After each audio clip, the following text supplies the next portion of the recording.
There are people whose biographies fit onto a single line, and then there is Willikins, whose biography requires a separate cabinet. This is an attempt to condense it. He appeared in the Ramkin household as a boy. The boy carries, the boy washes, the boy keeps quiet. He was also exceptionally good at sitting with his back to the wall. Young Lady Sybil didn't distinguish between the boy in the kitchen and a guest at the formal dining table. She treated everyone equally well. Perhaps that is precisely why he stayed in the house longer than anyone expected. Somewhere between the kitchen and the law lay years about which the Ramkins preferred to not ask. He wore a cap with sharp coins sewn into the brim, a weapon that officially didn't exist. In the neighborhood, another street gang was growing up. Between the two territories lay a peace treaty, and Willikins and that other boy never crossed paths in person. And then even the peace was redundant. One was taken by Tanty, the other by the night watch. One street, two completely different answers. In Tanty, a person is taught patience and who not to pick a fight with in the canteen. Willikins was taught a third thing there, how to read. The Book of City Laws was the only book the guards didn't confiscate, and knowing when you could be lawfully beaten and when you couldn't suddenly became very practical. Years later, he casually mentioned this to Vimes, briefly, in passing. Vimes didn't ask further.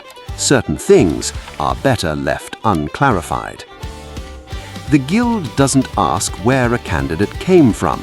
It asks whether he can hold a tray during an earthquake. Willikins passed with honors, perhaps because an earthquake was a day of relative peace for him. He returned to where it all began, no longer a runabout boy, but a man with a diploma and a past tucked under his cuffs. Lady Sybil recognized him immediately. She never mentioned peeling potatoes even once. That was the highest form of tact. When Lady Sybil married Commander Vimes, Willikins gained a new master and a closest friend, though neither of them would ever admit it. He never sat at the same table with him. Friendship, as it turned out, fits perfectly into the gap between two sentences of etiquette. A man capable of disarming an attacker with his bare hands and a single hat is hardly capable of tenderness, says the theory. Young Sam loved Willikins without reservation, and this was the only affection in the house that the butler made no attempt to hide behind protocol. About the relationship between Willikins and the maid Purity, people spoke in whispers. Officially, it was an understanding. What exactly had come to an understanding remains a mystery that no one is in a hurry to clarify. Dignity, as it turned out, is contagious. There was a man named Stratford who made the final mistake of his life. He raised a hand against young Sam. The watch arrested him. The transport crashed. Stratford escaped, not for long. Willikins caught up with him on the road.